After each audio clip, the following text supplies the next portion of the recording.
열왕기 하 5장 말씀입니다. 엘리사 당시에 아람 나라는 강대국이어서 수시로 북이스라엘과 전쟁이 있었던 나라이기도 하고 또 큰 위협이 되었던 나라입니다. 그 아람 나라에 전쟁 영웅이고 군대 장관인 용사가 있었는데 그 사람이 나만이라는 사람이었습니다. 오늘 본문 가운데는 큰 용사였다라고 기록이 되어져 있습니다. 그런데 문제가 있었죠. 나병 환자였다. 그 인생이 아무런 희망이 없는 사람이 되어져 있다는 겁니다. 그런데 그 나만의 집에 한 종이 노예가 있게 되어지는데 이스라엘 지경에서 잡아온 어린 소녀가 그 집에 종으로 있었다는 겁니다. 종이란 표현보다는 노예라는 표현이 맞죠. 그 노예가 나만의 아내를 수송을 들게 되는데 이 나만이 나병에 걸린 것을 소녀가 알고 이야기를 합니다. 이스라엘에 있는 선지자에게 우리 주인이 보였으면 좋겠습니다. 아마 고쳐줄 겁니다. 라고 이야기를 합니다. 나만이 은혜 받을 만한 사람인 것 같습니다. 왜냐하면 노예로 잡혀온 이 소녀가 이 주인을 위해서 이렇게 간청을 할 정도라면은 이 나만이 주변에 있는 사람들에게 좋은 사람인 것 같아요. 그리고 종들의 말일지라도 잘 귀 기울여 듣는 사람이라는 겁니다. 나만이 주변에 있는 사람들에게 자기 밑에 있는 사람들에게까지 인정받고 사랑받는 사람이라는 거죠. 그래서 이 소녀의 말에도 귀를 기울입니다. 그리고 이 소녀가 주인을 위해서 이 조언을 하고 있는 거죠. 좋지 않고 악한 사람이면 죽든지 말든지 내버려 뒀을 겁니다. 나만이 죽든지 말든지 신경을 쓰지 않았을 겁니다. 오히려 나만이 죽고 나면 해방될 수도 있으니까 그렇게 할지도 모릅니다. 그런데 오히려 그 주인이 병들었을 때 그 주인을 위해서 조언을 할 상황이라면은 이 나만이 그 밑에 있는 사람들에게도 은혜를 베푸는 사람이었다. 은혜를 베푸는 사람이 은혜 받는 사람이라는 거죠. 오늘 그것을 보여주고 있습니다. 은혜 받을 만한 사람이 은혜를 받게 된다. 나만이 이 나병에 걸린 것 때문에 백방으로 아마 고치기 위해서 노력을 했을 겁니다. 전쟁 영웅이고 그랬으니까 가진 것도 많았을 겁니다. 재물도 많았을 겁니다. 고치려고 노력을 했는데 당시 누가 고칠 수 있었겠습니까? 그런데 이 좋은 소식을 들으니까 왕에게 나가는 거죠. 자기가 섬기는 아람 왕에게 나아가서 이스라엘에 선지자가 있다고 하니까 제가 가서 만나게 해주십시오 라고 말씀을 드리니까 이 왕이 그러니까 이스라엘 왕에게 공문을 써줄 테니까 가가지고 만나고 이렇게 허락을 받죠. 어떻게 보면 적국이니까 함부로 가면 안 되잖아요. 전쟁이 나는 거죠. 그런데 이제 공문을 써서 공식적인 사신처럼 해서 가는 겁니다. 그런데 그 공문의 내용이 뭡니까? 내가 내 신하를 보내니까 이 나병을 고쳐라. 이 공문을 써서 보내는 거죠. 그러니까 이제 그 공문을 받은 이스라엘 왕이 어떻게 합니까? 그 공문을 보더니 기가 막힌 거죠.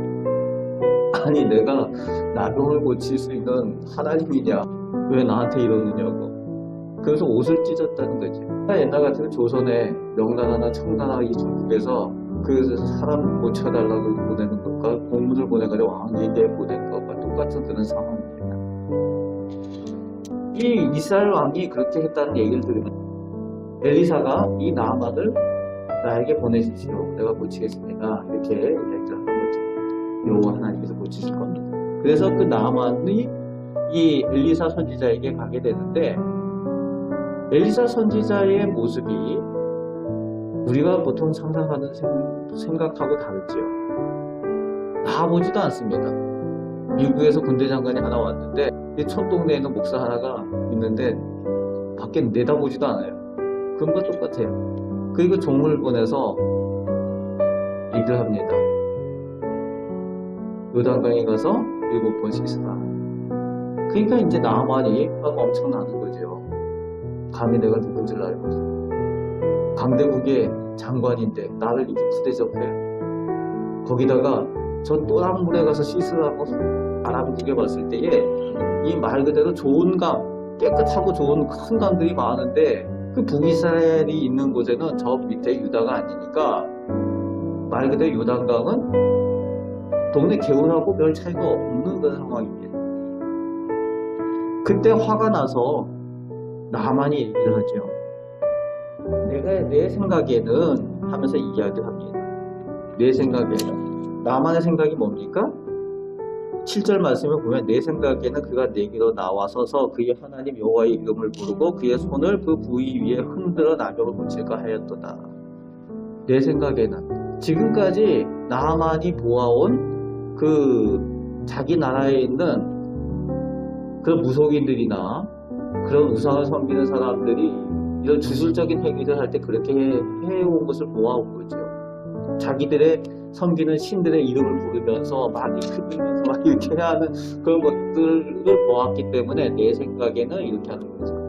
그런데 하나님의 은혜를 받는 방법은 내 생각이 아니라 하나님의 방법이어야 한다는 것을 오늘 우리에게 가르쳐주고 있습니다. 나만이 자기가 기존에 겪어왔던 그 경험에 비추어서 이건 아니다 라고 생각을 해가지고 돌이켜 가려고 하는데 자기 종들이 나만을 생각하는, 나만이 고쳐지길 원하는 그 밑에 수하들이 이제 나만에게 간청을 하는 거죠. 내 아버지요. 그것보다도 그 나병을 고치기 위해서 그것보다도 더한 일을 하라고 해도 하지 않았겠습니까? 라고 간청을 합니다. 그 종들의 이야기를 듣고 이제 요단강에 가서 7번을 씻고 나서 어린아이의 살처럼 나만이 낫게 되는 거죠. 나병으로 인해서 다 썩었던 그 살들이 어린아이의 살처럼 씻어졌다는 거죠. 엘리사에게 화를 내고 갔던 사람이 다시 돌아와서 그에게 말하는 거죠. 여호와 하나님 외에는 다른 신이 없는 줄 이제 믿습니다 라고 고백을 하고 있습니다. 그리고 나서 그가 결단을 하는 내용이 나오고 있죠. 무슨 내용이 나옵니까? 17절 말씀에 보면은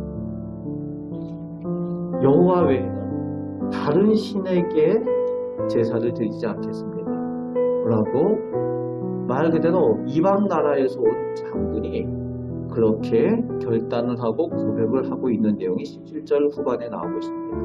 근데 18절 말씀에 간청하는 내용이 나와요. 한 가지, 자기가 섬기는 왕이 있잖아요. 왕이 그 림몬 산당에 가서 그 우상 숭배를 하는 일들을 하는데 자기가 늘 해온 일이 그 왕을 부축해서 그 일들을 해왔다는 거죠. 그러니까 고개를 숙이고 같이 할 수밖에 없는 그런 상황을 용서해달라고.